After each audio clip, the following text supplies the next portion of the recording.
Hi, everybody. Welcome back to another episode of the Naps Effect podcast. It's going to be a fun one. We're going to talk about the recently concluded first game of Gilas in the FIBA Asia Cup qualifiers where they beat Hong Kong. We're back with a back-to-back guest. You guys will know if you watched the last episode, which was pretty good, shall we say. But before we get to that first, a quick word from our sponsor, Get Blue. Attention Ateneo enthusiasts! The thrill of UAAP Season 86 second semester sports is here, and Loyola Heights is buzzing with excitement.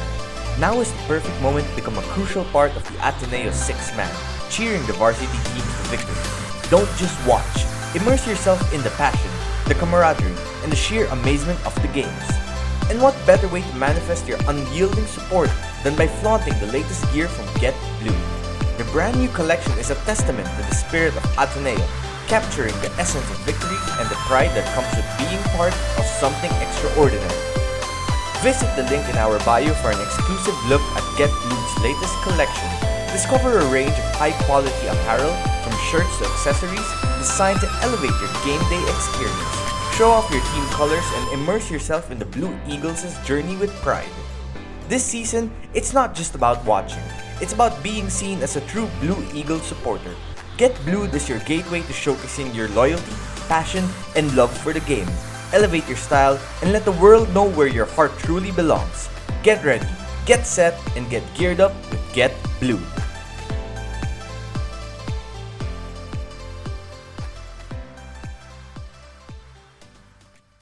Okay, Josh, listen, man, you're a man of the people. I mean, I've been doing this podcast like what, 2 years at this point. I have you on, and suddenly I have my best performing episode on YouTube.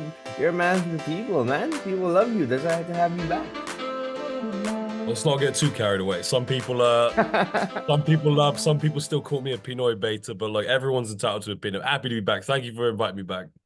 Oh, you're always welcome at this point, bro. And the Pinoy Bader stuff, that's nonsense to begin with. Everyone knows when you're talking about the Gilas-Pilipinas team, everyone knows you know what you're talking about. You do your research, you watch the games, our group chat, the people there know exactly what you're talking about too. I'm happy you've been active the last few days, but definitely great to have you back on here. Fun game if you're a Philippines fan, of course. First half maybe a little dicier than you would have expected. Gotta give credit to Hong Kong. They came out with that 2-3 zone defense in the second quarter. And for a moment there, a more experienced Gilas team didn't look like a bunch of pro players, right? But the third quarter comes around, Hong Kong gets cold. Scottie Thompson keeps flaring up that high post in 2-3 zone, keeps on kicking it out. Brownlee, 3-pointer, Malonzo, 3-pointer. Newsome hit a bucket, and he had 9 assists today. Scottie did. Quiambao ends up exploding there in the fourth quarter. Some might say, oh yeah, he was like a looter in a riot to some degree because he was getting those points when it was a blowout already and whatnot. But then if you just saw the way he was playing, it was clear as day. The talent is there, the versatility is there. Exactly why so many people are excited for this guy, right? And he performed great, in my opinion, there in that fourth period. Justin Brownlee just, you look up and he has 16.7 rebounds, 7 assists, and you're like, wow, this guy was like, you could see why Coach Tim loves this guy, why Hinebra fans here in the Philippines love this guy. He's just Mr. Consistent, Mr. Automatic. Like probably the quietest 16-7-7 game I've seen from him like ever, just because of how he performed. And then Kai Soto, not great shooting from the field, but awesome rebounding the ball, protecting the rim. Only 2 blocks, but the way he protected the rim, those 2 blocks don't really show how well he was in the defensive end. He knew he was taller than everyone in the Hong Kong front line, and he was just taking advantage of it. Dwight Ramos, silent game, but still pretty good. And Chris Newsome, I thought, had these moments. Malonzo had 11 points quietly as well. Just overall, a great game for the Philippine team, particularly in the second half. They won the game they were supposed to win, and now they gather some momentum as they come home to Manila in preparation for Chinese Taipei over the weekend. Some things I noticed from that game, of course. I remember halftime reading all the tweets. It's a good thing about Twitter. You get to see a lot of opinions from a lot of fans. I think you can distinguish very quickly, who are basketball coaches and who are, just general fans, of course. And the generality I was reading was, how do you break down a 2-3 zone defense? Coach Tab in the first half, was trying to break it down with runners to the corner. Very much how he's probably used to breaking down his zone in the PBA. But you got to ask the question, sorry. Why are Hong Kong playing a 2-3 zone in the first place? Simple fact is they can't match up man-to-man with Philippines. They don't have a player tall enough to deal at the center role with Kai Soto. They don't have a power forward who's equipped to defend Justin Brownlee on the perimeter, but also in a mismatch in the block. So they have to go to a 2-3 zone. You only play a zone defense if, at a very amateur level, if the other team's not a great three-point shooting team, or like you said, in this case, you're in foul trouble or you're mismatched. But when you get to elite pro basketball, zone defenses are used left, right, and center to put players off if they're conducted in a very, very strong way. This wasn't the case. Now, going back to that question, how do you break down a zone defense? You alluded to this already, Naveen. It's old-fashioned high-low.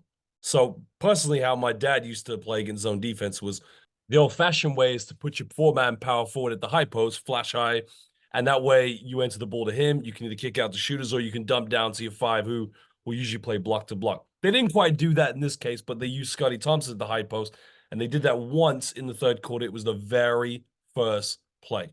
You saw what happened. Thompson got a high post, dumped down to Kai, 2 free throws. But where Gilas ran away with this, Hong Kong, their offense ran out of ideas. You got Duncan Reed trying to bring Kai Soto away from the basket. Boom, but if all you're trying to do is pick and roll and go for perimeter shots, you're not getting anything inside the key. Gilas did a phenomenal job of creating turnovers, but converting those turnovers into transition points. If you saw, they played a very quick tempo in the third quarter, but it all came down to defense. I would say there's a lot to learn from this game, but if you compare Hong Kong with Chinese Taipei, it's two different teams.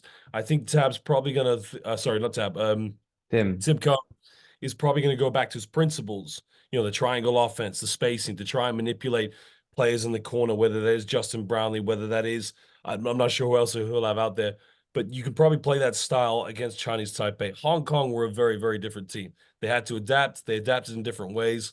The game was, we said this yesterday, Gilas were expected to win that game. Yeah, for sure. And the transition opportunities opened up for the national team of the Philippines as well during the third quarter as they started getting stops. Hong Kong was a little more on point with their 3-point shot in the second period. Gilas actually started the game up 9-0. Then Hong Kong inched their way back, made it a contest. 7 turnovers in the first half didn't help the Philippines as well. But by the third period, like you said, Hong Kong just ran out of juice and offense. There were some possessions where they just clearly were trying to make something up on the fly in terms of getting a good offensive look, and the Gilas defense was stifling them. So overall, that third period where Gilas outscored Hong Kong, I think that was 30-9, maybe, or 30-7, just really wound up being the difference in the game. And by the time the fourth quarter rolled around, Hong Kong, they just went back to man at that point. They were like, nah, we just can't keep doing this zone. We're gonna get killed. And still their offense couldn't really generate anything. There were a few possessions where Duncan Reed looked just visibly frustrated because his teammates couldn't get him a clean post entry pass. I think twice Japet Aguilar picked those post entry passes off and started a Philippine fast break. And that's when Quiambao started getting going too towards the end. Now, we discussed last time how you were in particular excited about what to see from Quiambao, given his reputation after the last college season and how he was coming in as like this young wonder kid for the national team. So just to read his stats, Quiambao finished 15 points, 3 rebounds, 2 assists, and a +9 on 7 of 12 shooting in just 17 minutes and 16 seconds. Now that, I know, like you said last time, even one game's too small of a sample size to really understand how impactful a player can be. But taking that small sample size into the equation, Josh, what perspectives did you get out of watching Kevin Quiambao? Are you ready to transform your home into a premium fitness haven? Look no further than FitSpire, your go-to destination for top-notch home gym equipment designed to take your fitness to unprecedented heights. Immerse yourself in a world of possibilities with their versatile range of premium gear, including yoga equipment for serene workouts, adjustable dumbbells and kettlebells for customized strength training, roller wheels and push-up bars to sculpt those abs and arms, jump ropes, foam rollers, and stability balls for an all-rounded workout experience, stylish and efficient cooling towels to keep you refreshed, and sport water bottles for staying hydrated in style. Fitspire's equipment is not only durable but also space-saving, allowing you to create your dream workout space without sacrificing aesthetics or functionality. Whether you're a fitness novice or a seasoned pro, their collection caters to all levels. And here's the real game changer. As a special treat for our podcast listeners, we're offering an exclusive 10% off on your purchase. Simply use the code word NABSEffect10 upon checkout at www.sunbeamslifestyle.com. It's our way of saying thank you for choosing Fitspire. But that's not all. For an even more seamless experience, download the Sunbeams Lifestyle app, available on both iOS and Android platforms. Browse their collection, stay updated on fitness trends and exclusive deals. Transform your fitness routine from ordinary to extraordinary with Fitspire. Don't just dream about your fitness goals, achieve them in the comfort of your own home. Visit www.sunbeamslifestyle.com, use code NABSEffect10, and let Fitspire be your fitness companion on this incredible journey.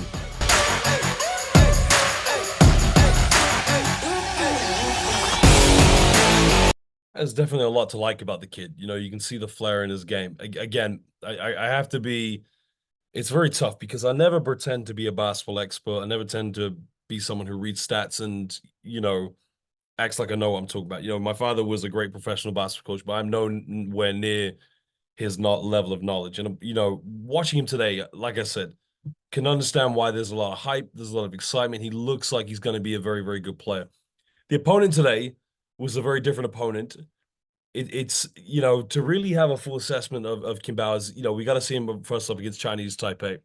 They'll be bigger. They'll be a little bit more organized. They'll probably be a little bit more technical. I think Quiambao, it's a question of, you know, is he going to have very much a PBA mindset of playing, or is he going to have the international structure mindset? And, you know, when you go up against Chinese Taipei, you know, those players play in the, I think it's the T League or the Plus League as well. They'll represent some very good teams. But from what we've seen today, I can concur that he seems like a bright talent. But the question is, how far is he going to progress? That's going to be the bigger question because, you know, we see this right now with Kai Soto. I think 4 or 5 years ago, people are talking about Kai Soto going to the NBA. Kai is still a very, very good player, but he's playing in the B League right now, so he hasn't met those expectations. So, like I said, I need a little bit more time to really fully assess Quiambao. Speaking of Kai, I liked how he was playing with more force in this contest. Now, part of that is maybe because Hong Kong's front line, when it comes to matching his size, was really non-existent. That's how he was able to pull down 15 rebounds so easily. He had 10 by the end of the first half, I believe. I think he had like 9 or 10 by the end of the first half. But you did say in our last podcast that watching Kai Soto in the B League, there was an improvement factor there. Did have a pair of double-doubles in these last few B League games before playing for Gilas.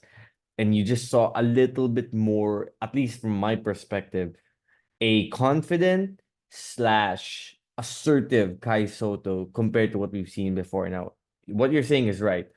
Quality of opponent, Hong Kong, Chinese Taipei, very different. You add New Zealand into the mix, their other group mate in this scenario, it gets even a little more tricky down the line. But in terms of stepping stones into what you want to see these players, particularly Kai, develop into eventually, I have to admit, I was at the least encouraged by some of the assertiveness I saw out of him.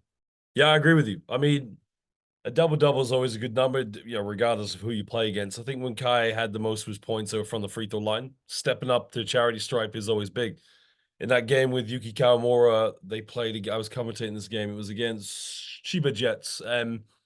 You know, he went to the free throw line, I think, twice in the last minute. And, you know, whenever you have a big man who's taking the pushes, the bangs, the poundings, and it's very tough to then go to the free throw line and deliver. But, you know, that's something, consistency we've seen in improvement in Kai's game. Kai's area of development, and we saw this at the World Cup, and this was the biggest reason why Chuck Reyes couldn't play him in that first game against Dominican Republic, is that, and this is what Hong Kong tried to do today. Kai struggles when he has to switch and defend a ball screen, or he struggles against a big who can play on the perimeter, for example, as we saw with Karl Anthony Towns. And we did see that today in snippets against Hong Kong. So I wouldn't be surprised come the next game when Chinese Taipei rock up and down their whole defensive game plan is going to be, let's bring the big man away from the bucket, because that's going to leave them very vulnerable. However, having Justin Brownlee out there, a very versatile power forward, who can protect the rim, who can defend on the perimeter as well, does help Gilas. So I think those two are going to develop a very good partnership defensively. But going back to Kai, again, I'm very optimistic about him.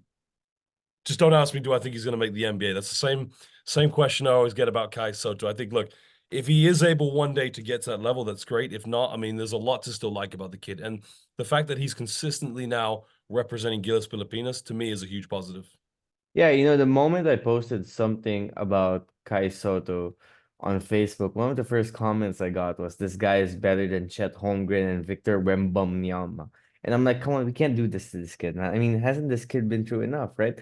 Now, you are right. When Hong Kong was able to get him out in the perimeter, a few guys were able to blow by him that led to kickouts, paint touches, open three-pointers. There were a few times a guy, I believe it was twice, once towards the end of the second quarter, and another time in the third quarter, where a guard was able to blow past him and score. The second time was a goaltending, just a little bit late. So he's still trying to get that timing down, right? And to your point, Chinese Taipei is going to try to spread the floor out as much as they can. I'm looking at the stats now. They were blown out by New Zealand, 89-69. Also, as we're recording this on Thursday, and just looking at the shot distribution of Chinese Taipei, they took 32 3-point shots and made 10. That was the same amount of 2-point field goals that they took. And you said in our last podcast that Chinese Taipei will try to unleash from three as much as they can. That's their style right now. And given perhaps some of the size advantages the Philippines is also going to have against Chinese Taipei, and what they might have seen from the game tape against Hong Kong, probably going to try to spread the floor out, maybe get Kai to go outside, guard the perimeter, find an open look. And, whether we like it or not, when it comes to modern basketball, sometimes if you're hot from three, no matter who you face, if that team is hot from downtown, making 50% of their shots, there's a good chance they have a shot to win. And that's not to say Chinese Taipei is going to beat the Philippines, because just as much as they can go 16 of 32, they can also probably go like 6 out of 32. And that would be the recipe for the Philippines to blow out this contest for a second straight time. But I'm looking forward to see if Chinese Taipei provides a better challenge to Gilas. And if so, how will the national team respond to that? Well, this is an interesting one because, you mentioned it. I'd say Chinese Taipei and Gilas do have quite a few similarities. I think the one thing Gilas do have, I think, better is probably depth in the front court. You're talking about having Kai Soto. You're talking about having Justin Brownlee, not to mention, having Calvin Abueva there also helps as well. With Chinese Taipei, they've still got a very young Jonah Morrison. I think this team will be slightly undersized, but I think they'll look at this game and see that a 2-3 zone did cause the Philippines quite a few problems. And I think they'll realize that once Philippines realize to go to that high-low section, to put someone at the high post, have a double low. I mean, personally, I would go with a high-low and a low block, not 1 and 2, just 1 and 1. I think they'll probably look to manipulate that. Something I read today that just blew my mind, that was, I don't know how to explain this. Can I use explicit language on this podcast? Yeah, of course. Okay? Absolutely, yeah. Dumb fuckery, right? So here's the thing. It doesn't take a genius to realize that the fact that Gilas struggled against the zone is because they didn't create high percentage looks from the perimeter. They only made 4 3-pointers in the first half. And, if you're only making 4 3-pointers against a zone defense, then you're struggling. There's no two ways about it. In the third quarter, once they started to open the floor up a little bit, convert turnovers into transition points and, at times play with that high-low, then they started to free up. And I think they made the 3-point, I think they hit another 4 3-pointers in that one quarter alone. So Chinese Taipei, I wouldn't be surprised if they go to a 3-2 zone. Put 3 at the top, make the perimeter a little bit more guarded, and put 2 at the back. That way you're covering 2 areas, you're covering the high post. At that case, Gilas is going to have to send someone baseline, a runner or something. But I'm pretty sure Chinese Taipei have looked at this game and realized this team, they're not very patient against the zone. They like to dribble against it too much. They're not very compact against it. They're not very organized. We can contain these guys. That's what they're probably thinking. But if Gilas understands how to break down a zone effectively by playing collectively, getting into the high post, getting into the weak areas, and creating high percentage open 3-pointers, they should have no problem with the game against Chinese Taipei. But it's got to be something to do collective. But Naveen, this is something we talked about. You've got players for Gilas who are representing different leagues. The University, the UAAP, the PBA, the B League, and they're all very, very, very different styles. I'm sure Kai, Dwight, when they play in the B League, they probably have different principles when they attack a zone. I'm sure Calvin Abueva, when he's playing for TNT Trop and Giga, he has very different principles. You got to find a way to put it together, because if you don't, Chinese Taipei can cause a lot of problems. Definitely. Well, before we call this podcast a wrap, what else are you looking forward to in terms of the next game against Chinese Taipei? Any other players? Now, we didn't really discuss Brownlee into detail, but honestly, it was just awesome, and awesome in such an efficient, simple way. And I guess to answer the question I'm asking you, what I'm looking forward to is how much more assertiveness are we going to see Brownlee take in the Chinese Taipei game, given the higher quality of opponent, but at the same time, also, will we see him make more of an effort setting teammates up like he did a lot in the game against Hong Kong on Thursday night? Oh, he's going to have to. I mean, look, I got into a lot of trouble for this. I wouldn't say trouble. I think I got a lot of criticism when I tweeted last year after the Lebanon game in the World Cup qualifiers that personally I felt Justin Brownlee should have been the naturalized player at that time over Jordan Clarkson. Listen, I said that because Gilas don't have a natural power forward, and he is possibly one of the best power forwards when it comes to FIBA Asia. Rightfully so, they did go with Jordan Clarkson for the World Cup, as we saw in the game against China. But Justin Brownlee, for me, I think he'll have to identify in this game against Chinese Taipei. We're up against a very disciplined, very well coached and organized international basketball team. This mindset of how we play in the PBA, that can't work in this game. I've got to use my teammates. I've got to be able to defensively help Kai Soto when he's drawn away from the bucket. And I have to identify mismatch. Am I being defended by Jonah Morrison? If so, I'm going to take this guy out to the perimeter. Am I being defended by someone smaller? Then I need to take them out on the low block and say to Kai, let's go high-low on the man-to-man, maybe on the zone. Who knows? But Brownlee's got to have to read the defense. He's got to be a leader. But, you expect Justin Brownlee to be a leader, period. He's a true professional. There's a reason the Philippines naturalized him. He is just prime time. Absolutely. Some people call him the GOAT in terms of imports in the PBA, and you know what? That makes a lot of sense. Josh, No, I'm gonna let you get some rest before your next commentating jobs. You're doing a great job so far. And again, thanks for joining me, man. Last episode and this episode, you're doing a great job. Again, like I said, keep up the great work. And thanks for talking to the Filipino nation. Philippine Nation, thank you very much. See you guys is it tomorrow? 2 days, isn't it? The Sunday, I think. So 3 days. Yeah. Yeah. Okay, I'll see you guys that day. Laban Pilipinas.